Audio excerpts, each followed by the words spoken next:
Тялото ми беше излекувано постепенно, стъпка по стъпка. С вяра, с търпение, с болка.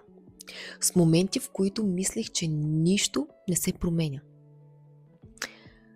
И искам да кажа нещо много важно на всички вас, които сте тук и гледате. Не извънземни ни помагат в живота. Аз вярвам, че ангелите са тези, които са пратени от Бога, за да ни подкрепят, пазят и да ни водят, но не магически, а мъдро в живота ни. Хора, Бог не работи като реклама в YouTube. Натисни бутона и се изликува.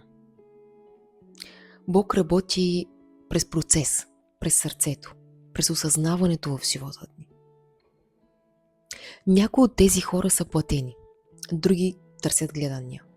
Трети говорят неща, които звучат красиво, но нямат нищо общо с реалността. И когато си уязвим, когато те боли, е много лесно някой да те манипулира, някой да ти продаде надежда, нали така?